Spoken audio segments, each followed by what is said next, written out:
మంచి ఎండల్లో చల్లని చినుకులు పడుతున్నటువంటి ఈ సాయంత్రం వేళ మన హృదయాల్లో ఉన్న వేడి బయటికి తీసుకొచ్చాడు వరుణుడు. మన శాసనసభ అభ్యర్థి బగ్గు రమణమూర్తి గారు వస్తారు. ఆయన సమక్షంలో ఈ వేలాది మంది తాలూకు అభిప్రాయాలు చెప్పాలన్న ఆలోచనతో ఎదురు చూసాం. కానీ ఆయన సమయం ఇంకెక్కడున్నారో ఏంటో మనకు అర్థం కావట్లేదు.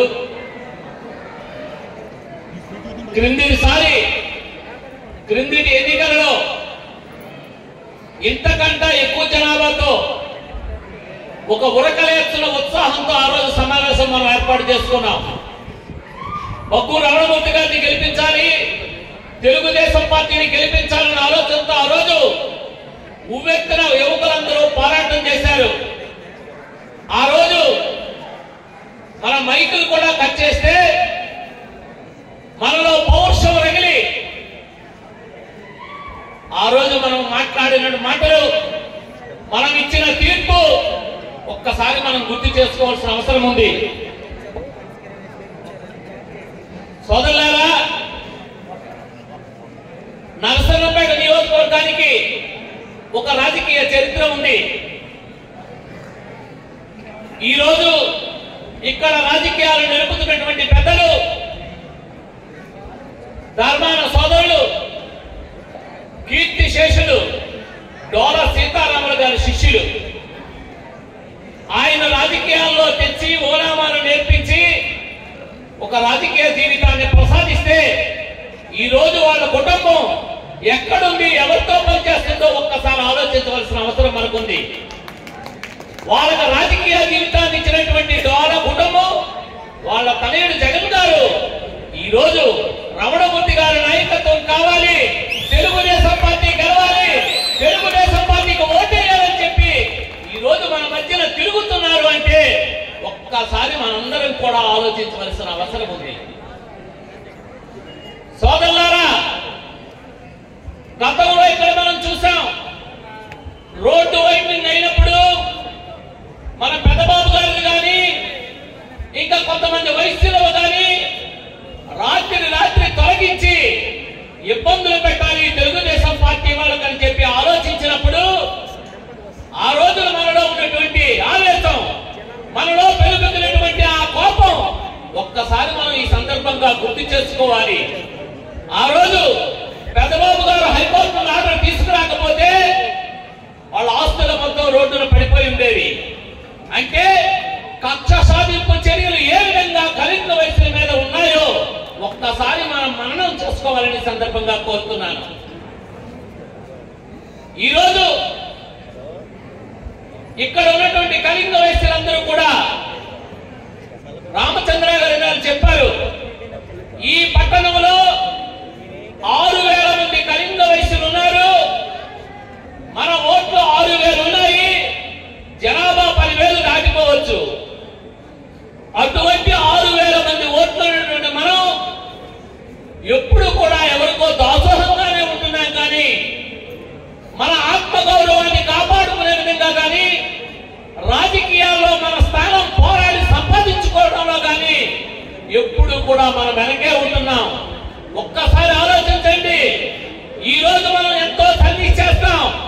ఈ సమాజంలో ఒక గుడి కట్టాలన్నా, ఒక బడి కట్టాలన్నా, ఒక సామాజిక సేవా కార్యక్రమం చేయాలన్నా కలింగ వయసు తాలూకా పాత్ర లేకుండా ఏ కార్యక్రమం కూడా కాదు ఈ సమాజంలో.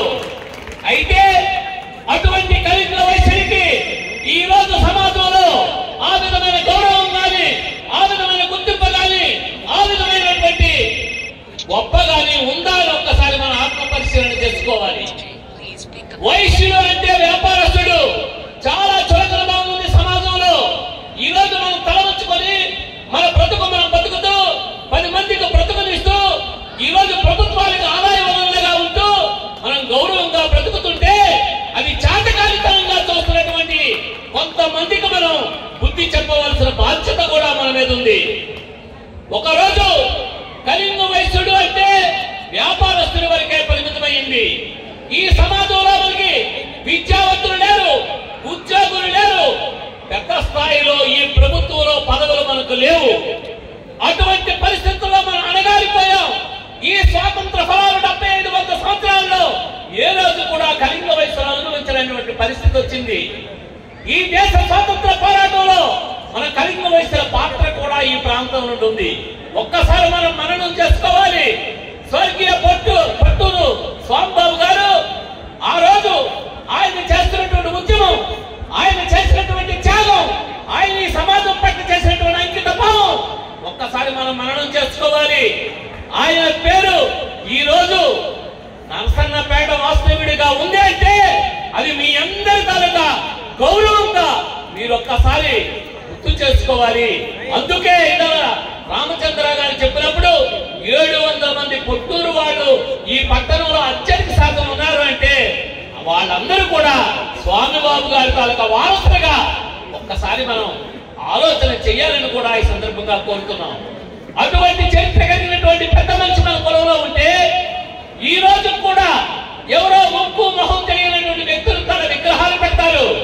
కానీ ఈ సమాజంలో ఈ సమాజం కోసం, ఈ దేశ స్వాతంత్ర్యం కోసం, ఇక్కడ ఉన్న వారి హక్కుల కోసం, ఎన్నో సామాజిక విప్లవ కార్యక్రమాల కోసం పనిచేసినటువంటి స్వామిబాబు గారి విగ్రహం ఈ రోజు నరసన్నపేట పట్టణంలో ఏర్పాటు చేయలేదంటే ఒక్కసారి మనం తలెత్తుకోవాలి. మనందరం కూడా ఈ సమావేశ సందర్భంగా ఏ పార్టీ అధికారంలోకి వచ్చినా స్వామిబాబు గారి కాంస్య విగ్రహాన్ని నరసన్నపేటలో పెట్టాలని ఈ సందర్భంగా ఈ వేదిక కూడా మనందరం డిమాండ్ చేస్తున్నామని చెప్పట్టు కూడా తెలియజేస్తున్నాం. అలాగే ఆయన పేరులో గ్రంథాలయం ఉంది, దాన్ని కూడా జాతికి అంకితం చేశారు.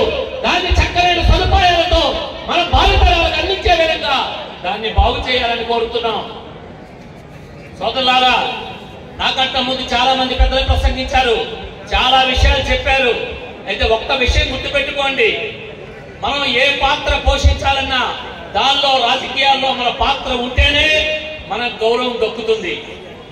డాక్టర్ బిఆర్ అంబేద్కర్ గారు భారత రాజ్యాంగ నిర్మాత ఒక మాట చెప్పారు, నేను నా దేశ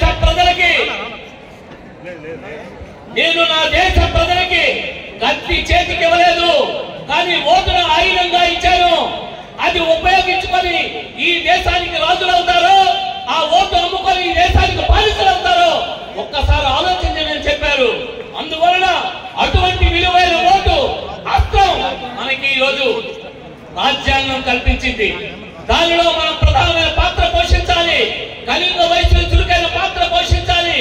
రేపటి అందర భవిష్యత్తు నిర్మాణం కోసం, అందమైన ఆంధ్రప్రదేశ్ రాష్ట్ర నిర్మాణం కోసం మనం పాత్ర వహించాలి. గతంలో చంద్రబాబు నాయుడు గారు ముఖ్యమంత్రిగా చేసినప్పుడు మనకెవరికి అంతకు ముందు ఉద్యోగాలు లేవు, వ్యాపారాలు మాత్రమే. ఏ రోజైతే చంద్రబాబు నాయుడు గారు ముఖ్యమంత్రిగా వచ్చారో, ప్రైవేట్ ఇంజనీరింగ్ కాలేజీలు ఈ రాష్ట్రంలో వచ్చాయో అప్పుడే మన పిల్లలు విద్యావంతులుగా తీర్చిదిద్దబడ్డారు. ఈ రోజు దేశ విదేశాల్లో కళింగ కోమటి కుర్రాళ్ళు ఉద్యోగస్తులుగా, సాఫ్ట్వేర్ ఇంజనీర్లుగా, మేధావులుగా కొనసాగబడుతున్నారు అంటే తెలుగుదేశం పార్టీ అధినేతగా, ముఖ్యమంత్రిగా ఆ రోజు చంద్రబాబు నాయుడు గారు ఇంజనీరింగ్ కాలేజీని ప్రోత్సహించడమే అని చెప్పి ఈ రోజు మనం ఒక్కసారి మన పిల్లల భవిష్యత్తును చూసుకొని ఆలోచించాలని సందర్భంగా కోరుతున్నాం. అలాగే ఈ రోజు రాష్ట్ర ప్రభుత్వం తరఫున కళింగ వయసున్న బీసీలో చేర్చడానికి నడుం బిగించిన పెద్దలు గోవిందరాజు గారు పనిచేశారు. దానికి అచ్చెన్నాయుడు గారు, ఇక్కడ ఉన్నటువంటి శాసనసభ్యులు, పార్లమెంటు సభ్యులు ఇచ్చిన మాట ప్రకారం బీసీని చేసి రుణం తెచ్చుకున్నారు.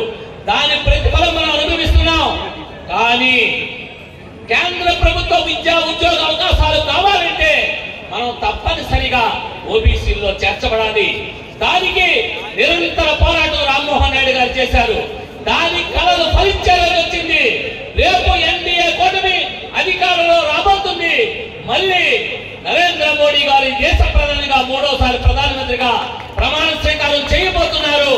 అటువంటి పరిస్థితుల్లో ఈ రోజు మిత్రపక్షంగా కూటమిలో ఒక సభ్యుడిగా తెలుగుదేశం పార్టీ ఉంది. కాబట్టి తెలుగుదేశం పార్టీ జాతీయ అధ్యక్షుడిగా చంద్రబాబు నాయుడు గారు ఎలా అయితే బీసీల్లో కళింగ కోమటిని చేరుస్తామని చెప్పారో, అలాగే ఓబీసీల్లో కళింగ కోమటిని చేరుస్తామని చెప్పారు. కాబట్టి ఇచ్చిన మాటకు కట్టుబడి, ఇచ్చిన మాటకు నిలబడే వ్యక్తి